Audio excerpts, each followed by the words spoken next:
주님의 평화를 전합니다. 하나님께서 세상을 이처럼 사랑하사 독생자를 주셨습니다. 이는 저를 믿는 자마다 멸망하지 않고 영생을 얻게 하려 하심입니다. 오늘도 예수님과 함께 동행하는 저와 여러분 되시길 간절히 소망합니다. 오늘 말씀 시편 34편 말씀인데 제가 부분을 읽어드리겠습니다. 내가 여호와를 항상 송축하며 내 입술로 항상 주를 찬양하리이다. 내 영혼이 여호와를 자랑하리니 공고한 자들이 이를 듣고 기뻐하리로다. 나와 함께 여호와를 광대하시다 하며 함께 그의 이름을 높이세. 내가 여호와께 간구하며 내게 응답하시고 내 모든 두려움에서 나를 건지셨도다. 의인이 부르짖음에 여호와께서 들으시고 그들의 모든 환난에서 건지셨도다. 여호와는 마음이 상한 자를 가까이 하시고 중심으로 통회하는 자를 구원하시는도다. 의인은 고난이 많으나 여호와께서 그의 고난에서 건지시는도다. 그의 모든 뼈를 보호하시며 그 중에서 하나도 꺾이지 아니하도다. 아멘. 다윗은 삶에 굴곡이 많았습니다. 그는 하나님의 선택을 받아 기름 부음을 받았지만 그가 하나님의 부르심을 이루는 과정은 결코 쉽지 않았습니다. 그는 사울왕의 미움을 받아 쫓기는 신사가 되어 갖은 고생을 다했습니다. 그 중에서도 오늘의 사건은 참 기억에 날만합니다. 그가 사울을 피해 도망할 때 제사장 아히멜렉의 처소에 들어갑니다. 그 성소에서 다윗은 거짓말을 하죠. 자신은 지금 쫓기는 중인데도 왕의 명령을 받고 온 것처럼 이야기합니다. 속이는 것이죠. 그리고는 너무 배가 고파 먹을 것을 달라고 청합니다. 그 성전에 거룩한 떡이 있었는데 제사장 아히멜렉은 다윗을 불쌍히 여기는 마음으로 그것을 내어줍니다. 거짓을 말하고 도망자의 신세로 자신의 밑바닥을 다 드러낸 다윗에게 하나님 계신 성전은 안식처가 되어줍니다. 그를 거절하지 않죠. 교회는 거룩한 사람들만 다니는 곳이 아닙니다. 교회는 죄인들을 맞이하는 곳입니다. 우리가 교회라면 우린 언제든 죄인들을 맞이할 준비가 되어 있어야 하고 그들에게 거룩한 빵을 아낌없이 나누어 줄 수 있어야 합니다. 다윗은 또 거기서 떠나 가드왕 아기스에게로 가는데 거기서 사울을 피해 안전하게 숨을 수 있을 것이라고 생각했습니다. 그런데 다윗에 대한 소문이 이미 퍼져 있어서 그곳이 안전하지 못했습니다. 이 절체절명의 순간 다윗이 어떻게 했을까요? 그가 미친 척을 합니다. 사무엘상 21장을 보니 그가 성문 문짝을 막 긁고 다녔다고 표현을 하고 또 수염에 침을 질질 흘리며 다닙니다. 미친 척을 하는 것이죠. 아기스는 그 모습을 보고 신하에게 말합니다. 이 미치광이를 당장 성에서 끌어내라 라고 명령하죠. 하나님의 사람 다윗이 입에 침을 질질 흘리며 미치광이 행세를 해야만 살아남을 수 있었던 정말 큰 고난의 시간을 보내고 있는 것이죠. 오늘 우리가 읽은 시편 34편은 그 미치광이 행세를 마치고 살아남아서 지은 시입니다. 그런데 다윗 그가 하나님을 지금 찬양하고 있습니다.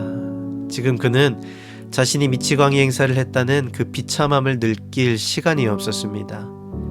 그의 생명과 죽음이 바로 눈앞에 있을 때 그는 오직 살기 위하여서 하나님께 기도하며 주님 살려주세요. 주님 제발 저 좀 살려주세요. 제발 이 위기가 지나가게 해주세요 하며 미친 행세를 한 것입니다.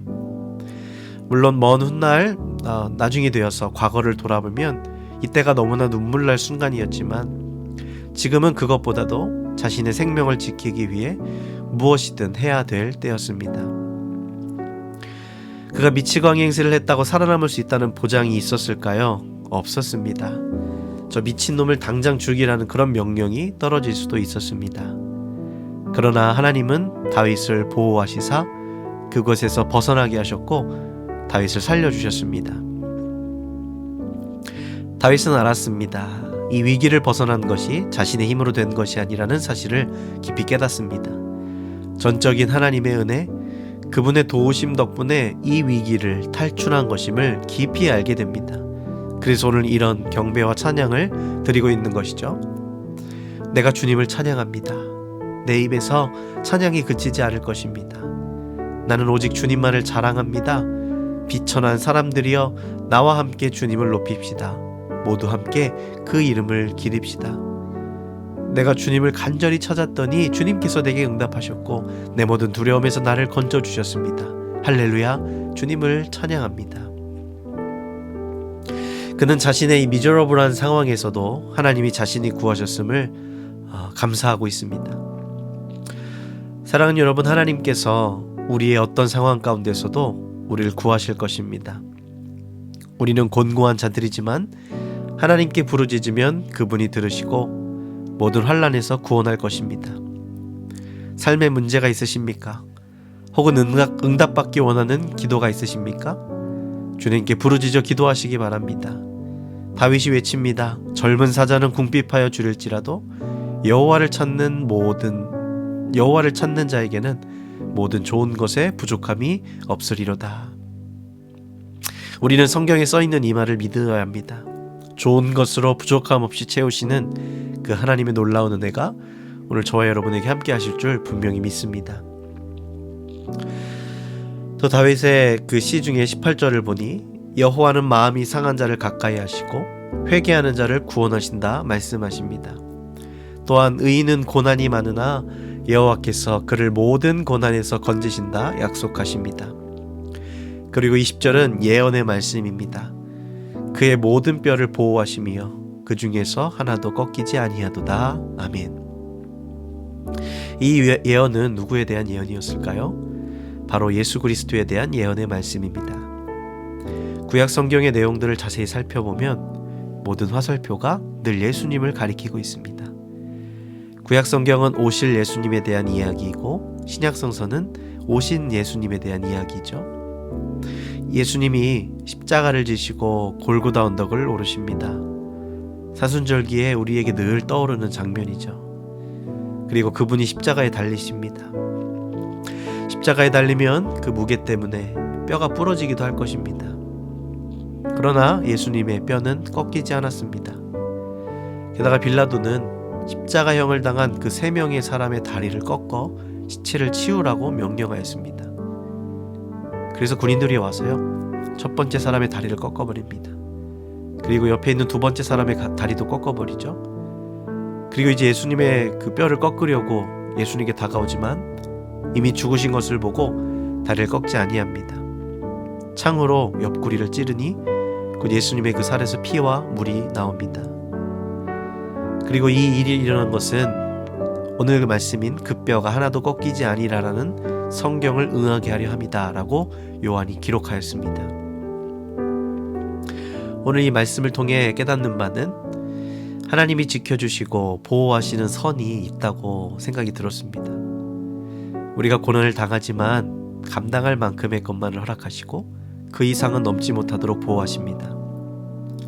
욥에게도 시험이 찾아올 때 사단이 하나님께 요청했죠. 하나님이 모든 것을 주셔서 그래요. 하나님이 모든 것을 주셔서 저 욥이 하나님을 경외하는 것입니다. 만약 그의 소유물을 다 뺏고 치시면 그가 하나님께 욕을 할 겁니다. 그러니 그의 소유물을 빼앗게 하소서 라고 말하고 하나님은 그에 대해서 허락하시죠. 내가 그의 소유물을 다 내게 맡기노라. 근데 뒤이어 또 이런 말씀하십니다. 그러나 다만 그의 몸에는 내 손을 대지 말라. 욥의 고난은 이해할 수 없는 것이었지만 결국은 하나님의 하나님됨을 인정하고 고백하게 되는 일련의 과정이었습니다. 그리고 하나님이 지켜주시는 영혼이 있습니다. 하나님이 지켜주시는 선이 있었습니다. 욥은 결국 하나님의 보호하심과 하나님의 도우심 안에서 새로운 또 신앙의 고백들을 하게 된 것이죠. 예전에 유기성 목사님의 사모님이신 박리부가 사모님이 하신 말씀이 기억에 납니다. 하나님께서 무릎을 꿇게 하셨다는 거예요. 자신을 무릎 꿇게 하시는데 하나님께도 무릎 꿇게 하시고 또 사람들에게도 꿇게 하셨답니다. 그렇지만 사단에게만은 무릎 꿇게 하지 않았다고 그렇게 고백하였습니다. 자신을 내려놓고 하나님께 또 사람들에게 졌을 때 무릎을 꿇게 하였지만 사단에게만은 결코 무릎 꿇지 않고 승리하게 하셨다는 것입니다. 지는 것 같고 내려놓는 것 같지만 도리어 하나님은 승리하게 하셨다는 것이죠. 주님이 우리 영혼을 그렇게 지켜주십니다. 우리가 고난에 빠질지라도 건드리지 못하게 하시는 그 어느 선, 하나님의 보호하심이 있습니다. 그 이상은 넘지 못하게 하시는 하나님의 보호하심이 있다는 것이죠. 그의 모든 뼈를 보호하시어서 그 중에 하나도 꺾이지 않게 하신 것처럼 주님이 지켜주신다는 말씀입니다. 사랑하는 여러분, 여러분의 영혼을 보호하시고 비록 고난 중에 있을지라도 그 중에 하나도 꺾이지 않게 하시는, 더 이상을 넘어오지 못하게 하시는 그 하나님의 보호하심을 여러분 믿으시기 바랍니다. 그러므로 우리가 어떤 위기 상황을 맞을지라도 하나님이 결국은 나를 지켜주실 거야 라는 그런 믿음이 있을 때 우리는 두려움 없이 힘차게 우리의 믿음의 여정을 걸어갈 수 있는 것입니다. 사랑하는 여러분, 우리에게 영적 싸움이 다가올 때 그것을 피하지 않고 맞서 싸워 부딪히며 기도하고 성령의 능력으로 승리하는 저와 여러분이 다 되시기를 주님의 이름으로 축원을 드립니다. 우린 영적 전쟁 가운데 있을 것입니다. 그러나 이것에 두려워하지 마십시오. 하나님이 우리를 지켜주시는 그 놀라운 그 보호막을 쳐주실 것입니다. 우리의 왕 되신 주님, 우리를 지켜주시는 주님, 그분께만 영광을 돌립니다. 아멘. 함께 기도하겠습니다. 사랑의 하나님, 다윗이 목숨을 잃을 것 같은 위기 상황에서도 주님은 그를 구해주셨습니다.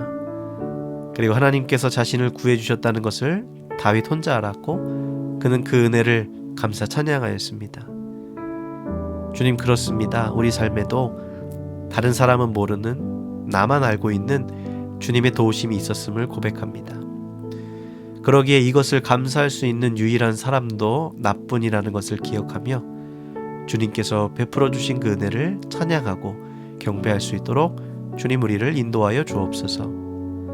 또한 모든 뼈를 보호하시는 것처럼 고난 당할 때라도 결코 선을 넘지 못하게 우리를 지켜주시는 그 하나님의 강한 손을 믿으며 우리가 믿음으로 모든 시험과 고난을 이겨나갈 수 있도록 주님 인도하여 주시옵소서.